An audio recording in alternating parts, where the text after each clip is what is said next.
Boa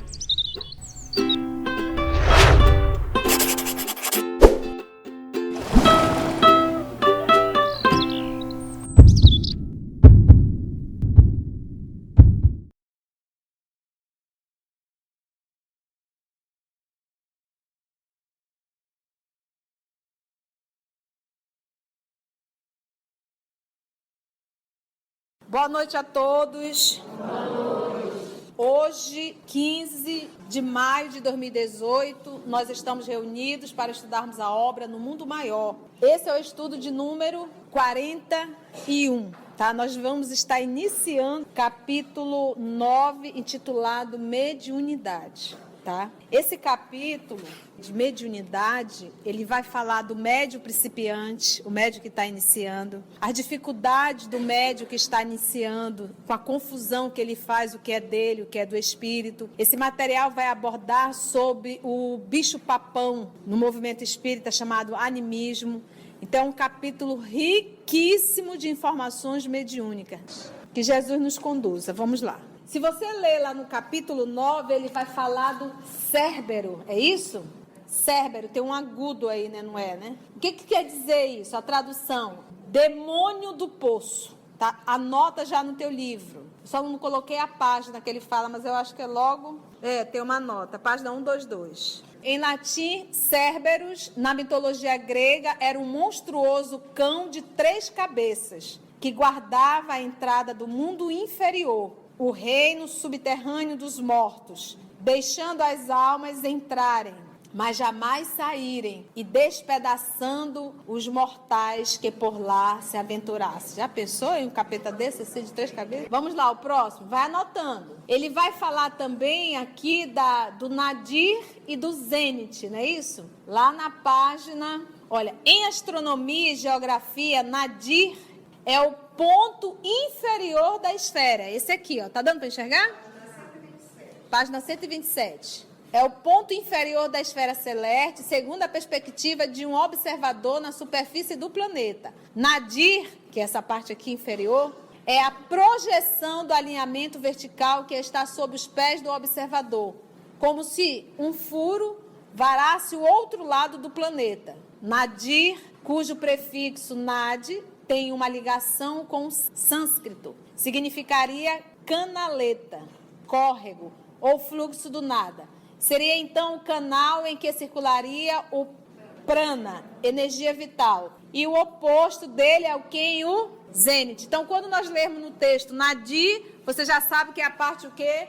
Inferior. Quando ele colocar o zênite, ele já sabe que é a parte o quê?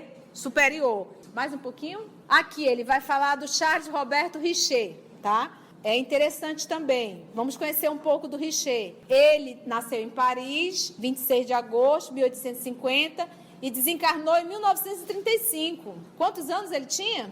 85, né? Quem foi o nosso Richer? Foi um médico fisiologista francês, descobridor da soroterapia e da anafilaxia. É uma reação alérgica, né?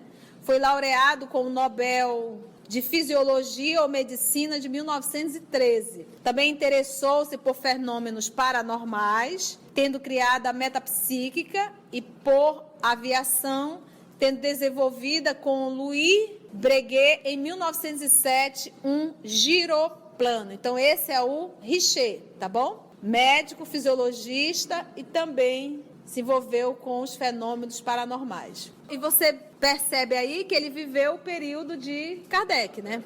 Vamos lá mais um pouquinho?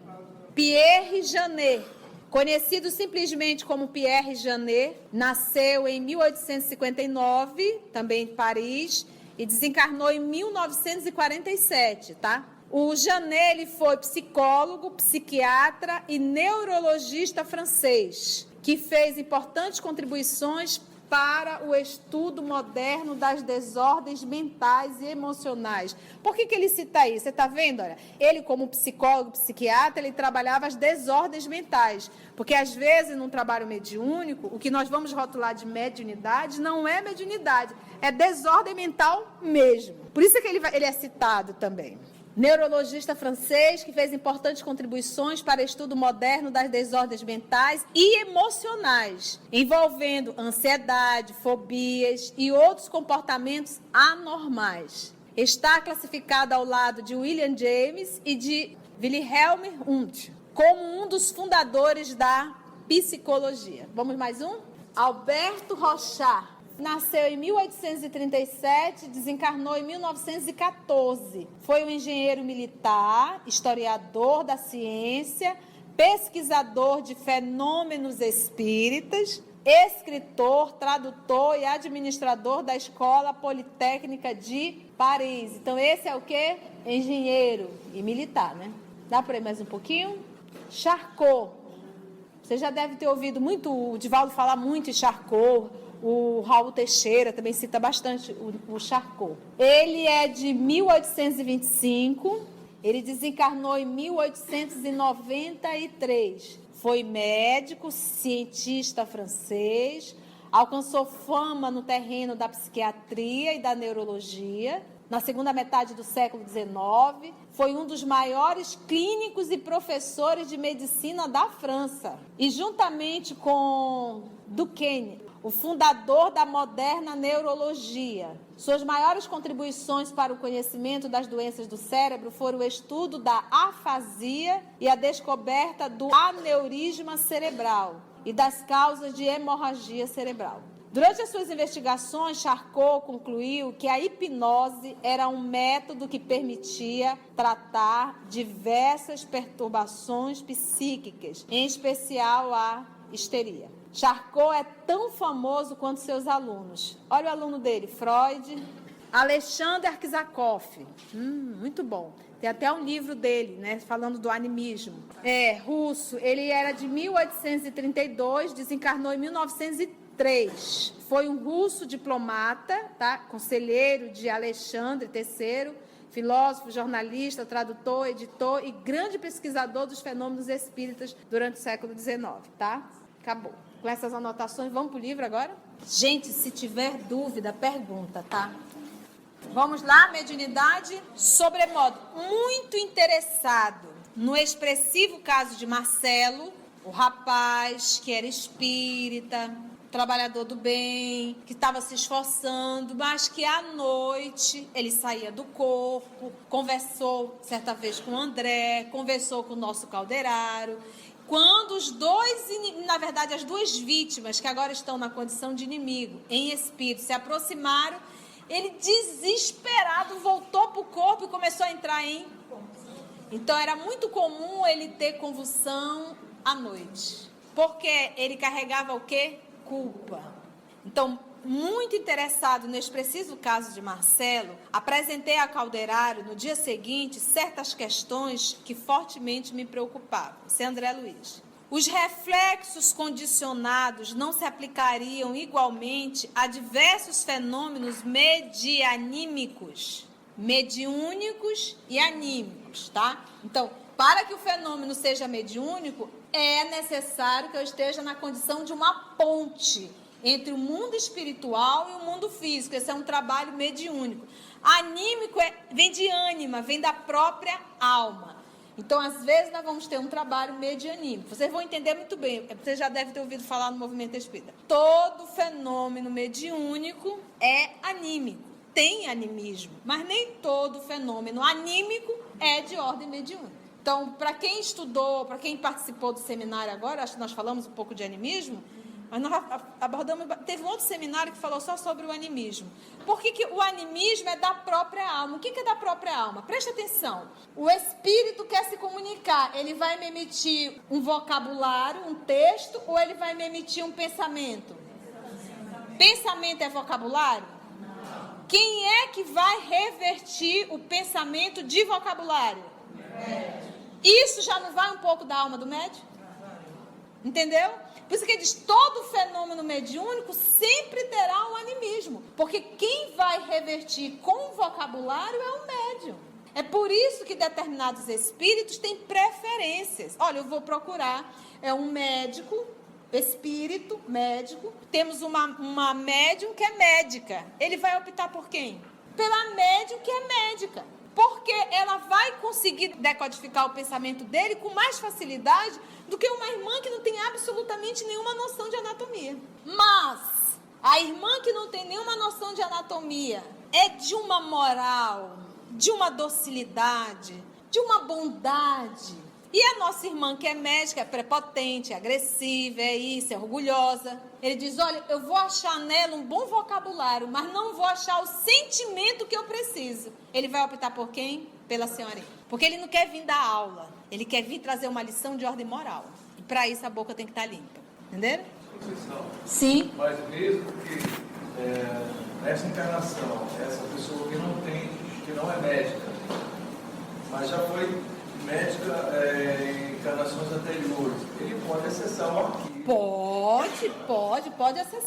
Pode acessar sim. Porque lembra que quem vai revertir é um médium, usando o arquivo da alma. Ele não falou, quando a gente fala animismo, eu não estou falando personalismo. A personalidade é eu, Conceição, agora. Quando eu falo em ânima e em alma, eu estou falando desse coletivo que eu sou. Então, quando você pega o livro Evolução em Dois Mundos, Mecanismo da Mediunidade, psicografado por Chico, que a personalidade de Chico diz assim, esse livro é um livro para técnicos, porque nem ele consegue entender. Mas a personalidade de Chico não entende. Mas o espírito Chico trazia todo aquele arquivo para psicografar uma obra dessa magnitude. Está no arquivo dele, entendeu? Às vezes, sempre isso vai estar gravado, não necessariamente. O que os espíritos dizem? Não vai ficar em outra encarnação, mas, por exemplo, pode acontecer daquele espírito nunca ter vivido essa experiência, aquela alma encarnada, o médium. Mas aí o que acontece? O espírito terá uma resistência maior. É como eles dizem, para nós espíritos é mais cansativo, é como ditar letra a letra. Você imagina que na época de Kardec teve casos de pessoas analfabetas psicografar. Mas ele disse, mas a luta, o cansaço, a resistência foi muito maior a vencer. Então eles fizeram isso naquela época para comprovar o fenômeno. Hoje eles não fazem mais isso. Não precisa. Mas que é cansativo, é penoso para o espírito, é. E uma coisa que ele ia resolver em 2 minutos, ele leva horas. Então vamos lá.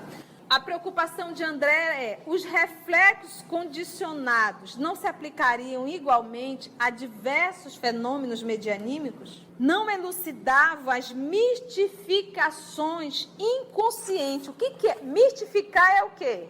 É mentira, é um engano, é uma mentira, é um engano. E ele fala mistificação inconsciente. Por quê?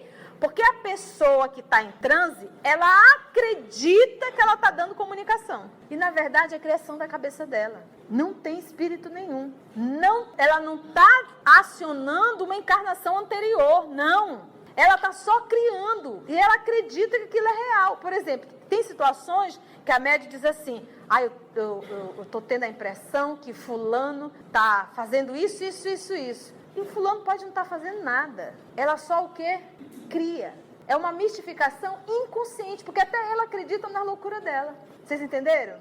Então, quando nós vamos tratar de mediunidade, existe o fenômeno anímico, que é o quê? Vamos dizer, nessa encarnação eu sou Conceição. Na encarnação anterior eu fui Isabel, por exemplo.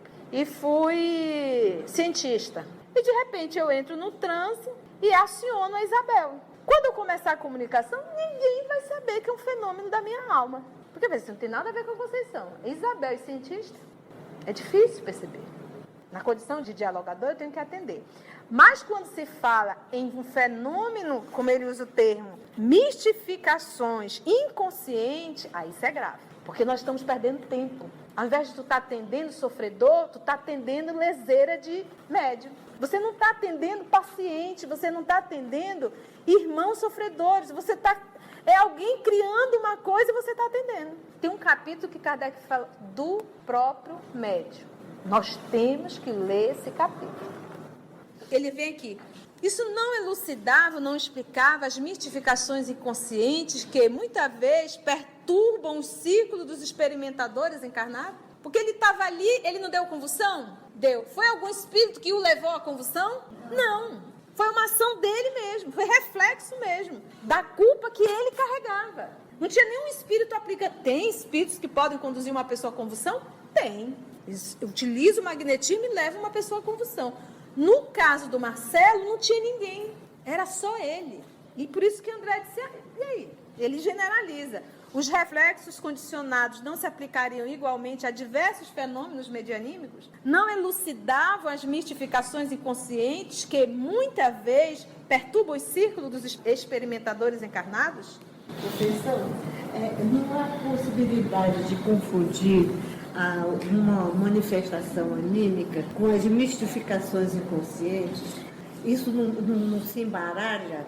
Baralha. O que acontece? É impossível vamos dizer que hoje você está iniciando o seu trabalho mediúnico, tá? O grupo já estava pronto, as pessoas já estavam ali treinando e a Cecília adentrou. A Cecília, ela está em observação. Essa é a função do dirigente, do grupo. E da Cecília também.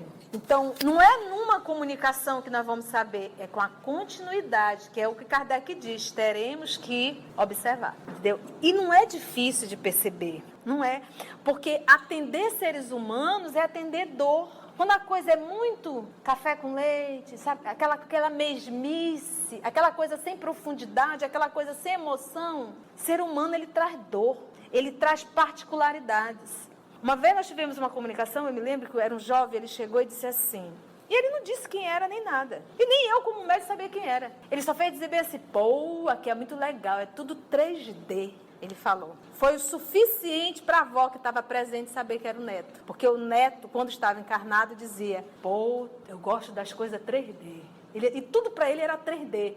E ele chegou no mundo espiritual e disse, então isso é uma particularidade. Não precisou dizer o nome. E aí ele não se direcionou para a avó, só disse que ele estava bem. Que ele não estava entendendo muita coisa, mas que era tudo 3D. Porque ele tinha um pouco de esquizofrenia quando estava encarnado. E ainda estava nessa condição no mundo espiritual. Mas que estava bem. Então, você tem que avaliar a continuidade. Então, aquele médium que está sempre naquela mesmice, sempre naquela coisinha, sempre. Mas eu só posso fazer isso através da experimentação. E o próprio médium, ele tem que se colocar nessa condição, ele tem que se observar, ele tem que começar a fazer um link. Eu não estava cultuando isso aqui, isso não é muito meu, entendeste? Ele tem que começar a fazer isso. Só que o Chico é um médium do futuro. Todos nós teremos o grau de mediunidade do Franciscano Xavier. A vivência com o mundo espiritual vai ser algo muito comum. A gente vai ver espírito para todo quanto é lado. O futuro é esse. Se nós não começarmos o exercício, a gente nunca vai aprender. Então, eu não posso me limitar, me tolher. Eu tenho que ir com essa capacidade. Eu vou me experimentar. Inclusive, o médium, ele tem que se colocar nessa condição. Eu vou me experimentar. Vou ver se dá, vou ver se é isso mesmo. Nós temos que nos colocar na condição de médios principiantes. Independente do tempo, eu posso ter 15 anos de exercício mediúnico e eu tenho que entender que eu sou um médium principiante. Nós estamos pouquíssimos passinhos em torno da mediunidade ainda. Se nós tivermos pelo menos esse conceito, já vai nos ajudar muito para evitar fascinação. Sempre se colocar na condição de um médium principiante. Nós somos médios principiantes. Não me arvorar a querer ser o grande médium, não me arvorar a querer psicografar livro, não me arvorar a querer atender o público. Vamos lá. Ele perguntou, né? Continua André. Alguns estudiosos do espiritismo, devotados e honestos, reconhecendo os escolhos, né, o perigo do campo do mediunismo, criaram a hipótese do fantasma anímico do próprio medianeiro. Ele colocou a palavra como fantasma. Qual é a função do fantasma? É o quê? Assombrar, né? E o anímico virou meio que esse assombro, né? A gente nem sabe o que está falando, está dizendo é anímico. O que nós temos que realmente entender é essa mistificação anímica inconsciente. Gente, quando nós estudamos seriamente, quando vai para a prática mediúnica, gente, é leve, ninguém tem chilique, ninguém sai, estou com um negócio, uma coisa, não tem, porque as pessoas já têm lucidez no que estão fazendo. Não ficam indecisas, prestam muita atenção no pensamento, silencia. Não. Cecília fez parte do grupo. Alguém deu chilique, alguém saiu chorando, alguém desmaiou? Não teve. Zé Paulo também fez parte desse grupo, não foi, Zé Paulo? Não teve. Mas quando o povo vai com segurança. Recentemente uma pessoa fez um curso, foi para a prática mediúnica, e ela disse, Conceição, eu não sabia. Eu digo, como? Eu não sabia o que era que eu tinha que fazer lá dentro. Eu digo, mas você fez a parte teórica? Fiz, mas ninguém me disse o que eu tinha que fazer lá dentro. E a gente tem que te falar o que vai fazer lá dentro. Entendeu? Isso faz parte da teoria, né? E comunicações simultâneas. Eu disse, como? Não, era comunicações simultâneas. Um cai aqui, outro cai ali, outro cai ali. Então ele diz, o fantasma anímico do próprio medianeiro, o qual agiria em lugar das entidades desencarnadas. Seria essa teoria adequada ao caso vertente, né, do caso do Marcelo? Sob a evocação de certas imagens, o pensamento do médium não se tornaria sujeito a determinadas associações, interferindo automaticamente no intercâmbio entre os homens da Terra e os habitantes do além? Você imagina, aconteceu uma tragédia, caiu um ônibus não sei aonde, morreu 30. Aí o médium está lá assistindo o jornal, aquele aviso, né? Aí é dia de reunião mediúnica. Ele vai para a reunião mediúnica e vai atender os espíritos que já desencarnaram lá. Pode ser? Pode. Pode também não ser? Também pode. Ele pode estar se autossugestionando? Pode. Tais intervenções, em muitos casos, poderiam provocar desequilíbrios intensos. Ponderando observações ouvidas nos últimos tempos em vários centros de cultura espiritualista, com referência ao assunto, inquiria de mim mesmo se o problema oferecia relações com os mesmos princípios de Ivan Pavlov. Nós colocamos ele aí? Não, né? Foi fisiologista russo. O instrutor ouviu-me paciente até ao fim de minhas considerações e respondeu benévolo. Então, a pergunta do nosso querido André Luiz era quase generalizando. Tudo não é reflexo? Tudo realmente não vem da cabeça? A pessoa não está se autossugestionando, né? E olha que ele já viu espírito se comunicando através de médium, verdade? Vamos ver o que o nosso querido irmão Calderaro vai falar.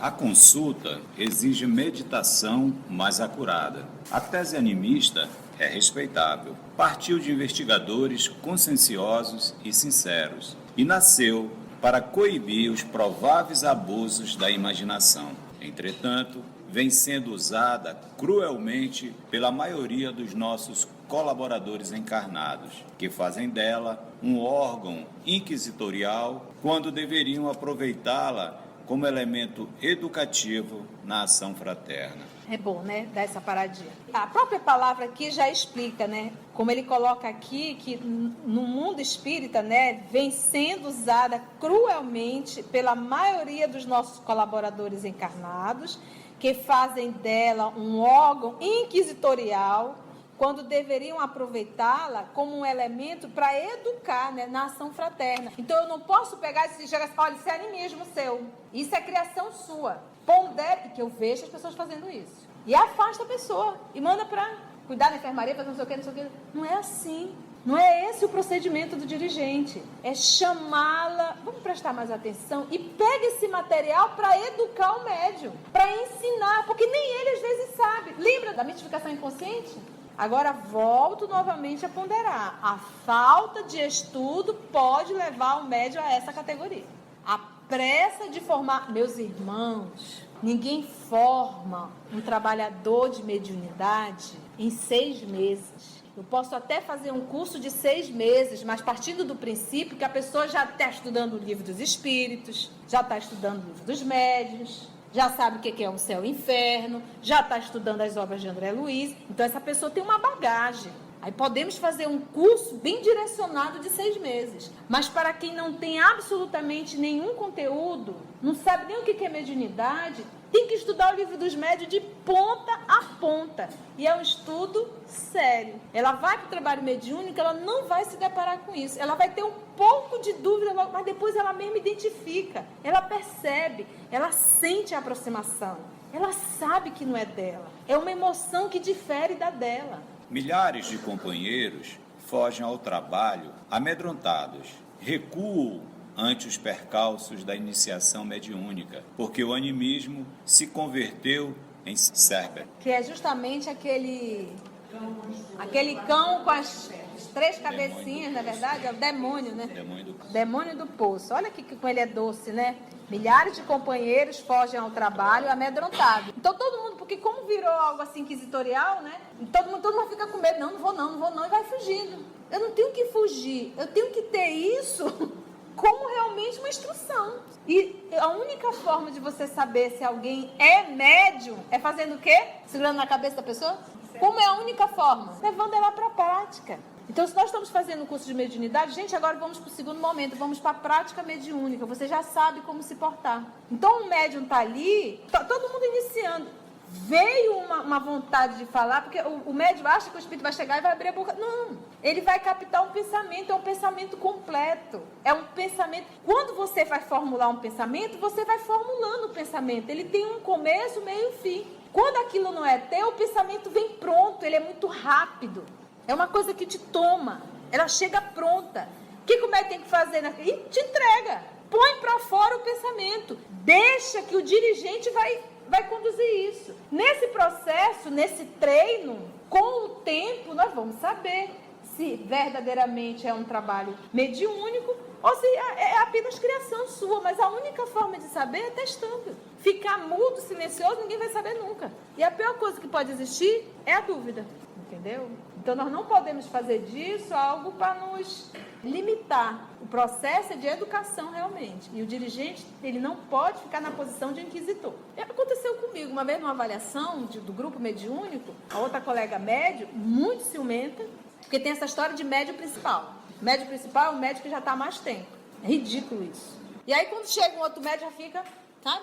Caras e bocas. E as comunicações, as melhores, tem que vir por ela. Não pode vir por outro. A gente não pode estar rotulando as pessoas. A gente escuta, ouve, e é a função do dirigente, não do médium. Se eu estou aqui na condição de médium psicofônico, o Augusto está no médium psicofônico, o Augusto entra em transe, eu aqui vou vibrar. Eu não vou ficar... Segue dela. Criação. Estou atrapalhando. É sério. Então, que reunião é essa? Se nós sabemos que um grupo mediúnico é um ser coletivo, que um pensamento desajusta todo o grupo. A espiritualidade não leva esse grupo a sério. Tem que ser todos, não é só um. Basta um da engrenagem estar desajustado para toda a máquina quebrar. Afirmações sérias e edificantes, tornadas em opressivo sistema, impedem a passagem dos candidatos ao serviço pela gradação natural do aprendizado e da aplicação. Reclama-se deles precisão absoluta, esquecendo-se lições elementares da natureza. Recolhidos ao castelo teórico, inúmeros amigos nossos, reunindo-se para o elevado serviço de intercâmbio com a nossa esfera, não aceitam comumente os servidores, que hão de crescer e de aperfeiçoar-se com o tempo e com o esforço. O que acontece? No início do trabalho mediúnico, no exercício, no princípio, é natural a mistura. Se eu ali no princípio, no início, eu já vou dar um corte na pessoa, aí vai ficar difícil. Então, a função do dirigente é o quê? Estimular, fale, diga o que vem na sua cabeça, fale o que você está sentindo. No início, vai misturar mesmo. À medida que você vai exercitando, você vai começando a silenciar o teu pensamento e deixa de misturar tanto o teu com o deles. Você imagina uma mente agitada, que não tem o hábito do exercício mental, do silêncio mental. Silêncio mental, gente, não é ficar... Não.